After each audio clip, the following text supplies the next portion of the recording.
This is episode 33 of our Live for Fives. Lives for Five, however the grammatical way to put it would be. Today is really fitting because it is going to be kind of wrapping up priority number 3 for my campaign and for what I want to bring to Saint Croix. I've got wearing the button here. Number 3, which is, of course, healthcare that works for everyone, specifically community health centers, a clinic for our riding.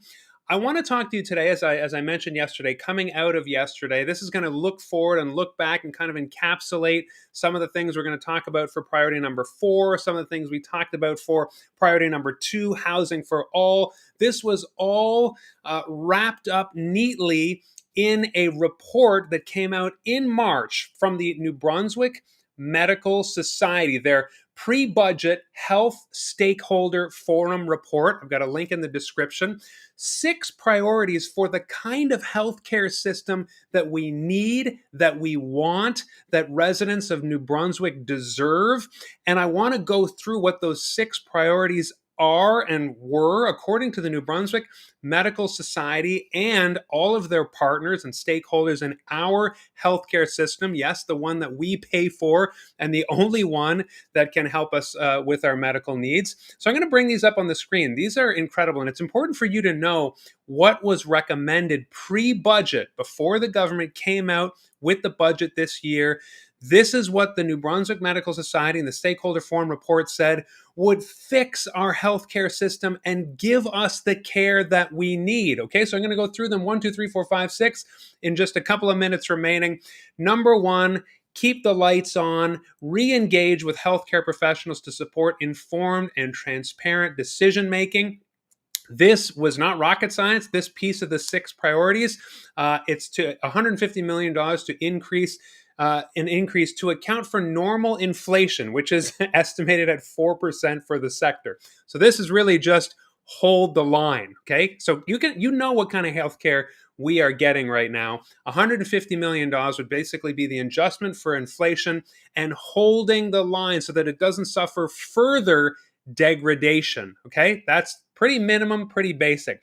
Number 2, though, is even more, it's more important, I'd say, because it's something we've been talking about and I've been talking about in the last few days. Create and scale multidisciplinary, team-based primary care clinics. They want to open up 50 in Horizon of Vitalité, 50 CHCs, and if you're not sure about all this, look at our previous weeks, clinics across the province. We definitely need one in Saint Croix, and as your Green MLA, I will work and advocate and champion that cause until the day that we can cut the ribbon on that. And that was one of the 6, that's number 2 of the 6 priorities from this report. Number 3, I'm showing on the screen, if you weren't aware, it's up on there. Prioritize the respect and retention of healthcare professionals to ensure continuity of service. That means paying our nurses enough, currently the lowest paid in the country. And they've got some breakdowns there. This is a costed plan, and I won't go through it all. I have the link for the report in the description below. I would recommend you read the whole thing. Number 4 is prioritize healthy living and preventative care. Now, I have been talking about and will number 4, priority number 4 of our 5, which is why I'm wearing my button today once again, 5 priorities, is affordable food markets and feeding kids in schools. This was actually part of this recommended healthcare plan for children. Ensure we feed every school child to the tune of $5 per day, and it would likely be supplemented by a federal plan as well, and then a Healthy Communities Fund for preventative activities. We have talked so much about how Greens are about preventing damage to our environment, to our health.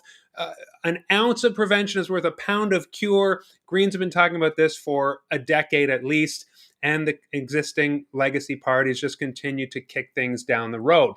Number 5, fix the root causes of issues in our long-term care system. Number 2, housing for all. I talked at length about nursing homes and the need to adequately house our seniors and our nursing homes.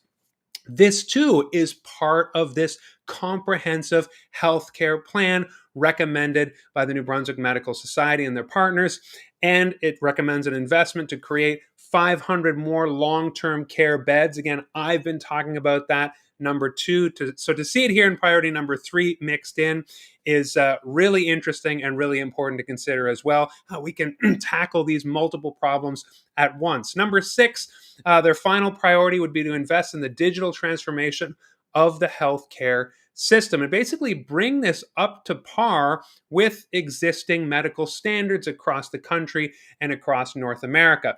They costed this out, friends. This is not just pie in the sky. All this was possible for, and the rundown is on the screen, 597, let's say 600 million. That sounds like a lot, but remember the New Brunswick total budget is north of $13 billion. So for 5% of the total budget, 5% of the total budget, we could have gotten the world-class healthcare that we deserve. I want to remind you that servicing the interest on our debt is 4.9% of our budget. So, cut that either way as you will. I think a lot of people think our budget is out of control. Interest payments take up 25%, 50% of the budget.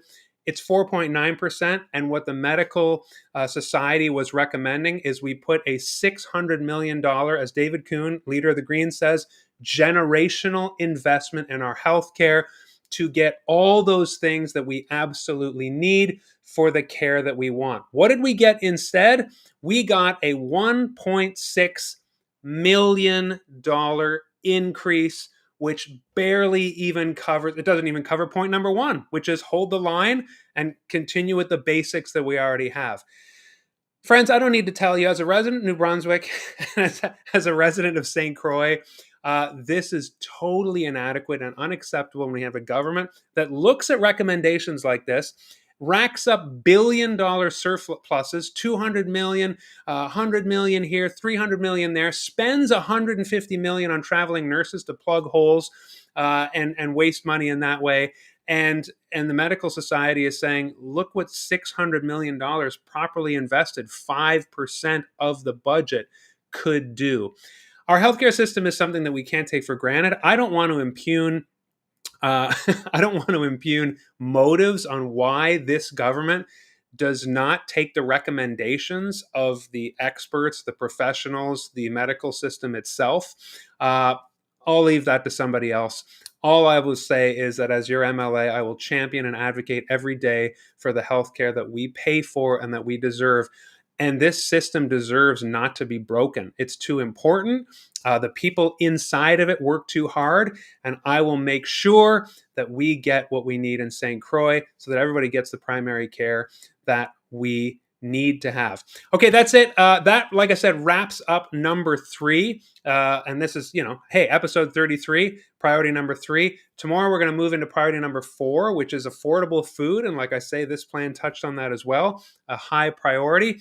So join me then when I talk about that. I do want to say, leave a comment on these videos. Find me on my candidate page, perhaps where you're watching this on Facebook. Drop me a message. I am reachable.